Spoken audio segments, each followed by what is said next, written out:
Saint Isidore, the farmer, one of Spain's most beloved saints. Born in the late 11th century, Saint Isidore's story is a blend of faith, miracles, and dedication to hard work. Saint Isidore was born around the year 1070 in Madrid, Spain, during a time when the country was still under Muslim rule. He grew up in a humble family of farmers. From a young age, Isidore developed a deep connection to the land and an unwavering faith in God. He also died in Madrid, died in 1130, canonized in 1622.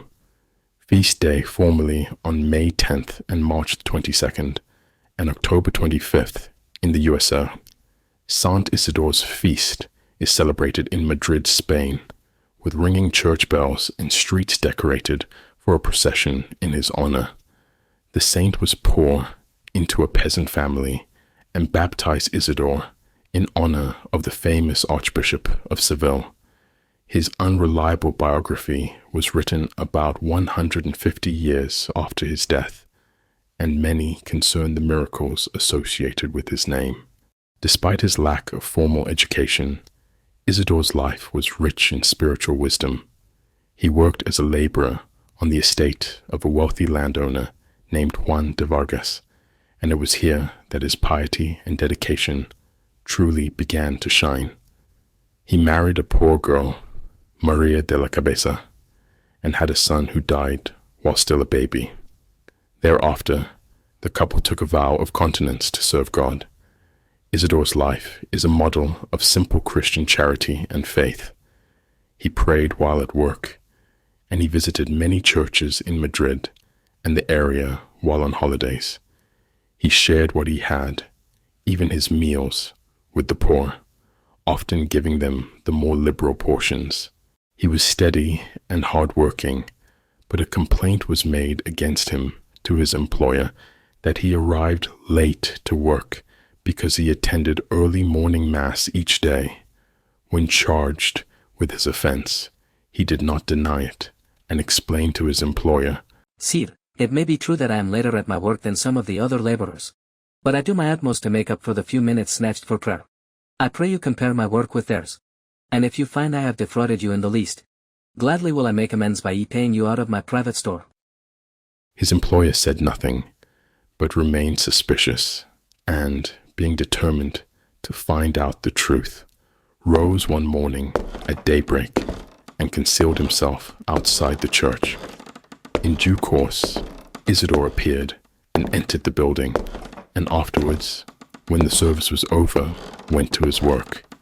Still following him, his employer saw him take the plow into a field and was about to confront him when, in the pale, misty light of dawn, he saw, as he thought, a second plow drawn by white oxen moving up and down the furrows.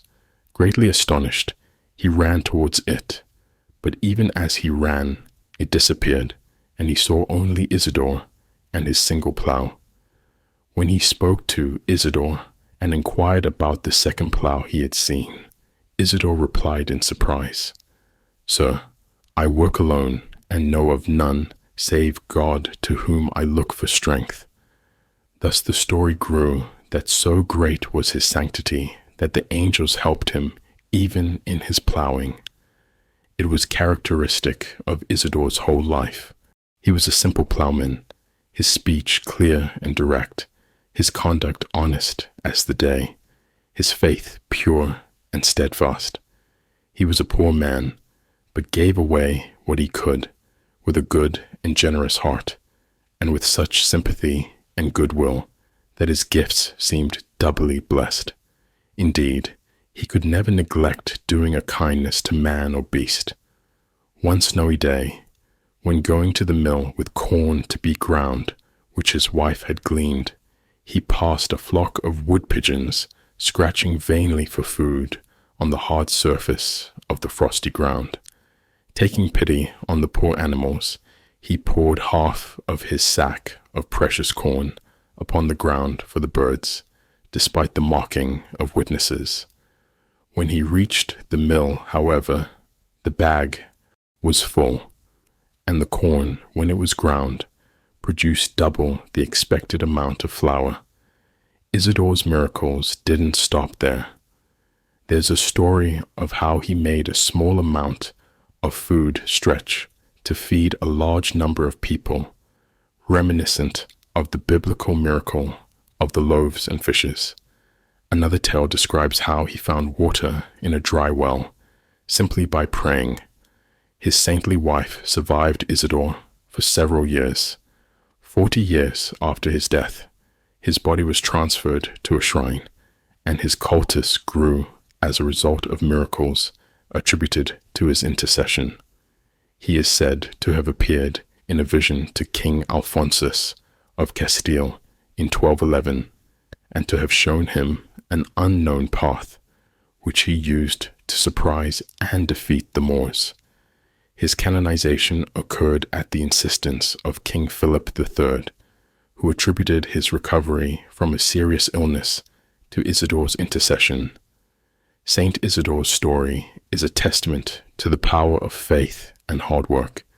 He reminds us that miracles can happen in the most ordinary of lives. Saint Isidore died on the 15th of May, 1130, at Madrid, Spain, of natural causes.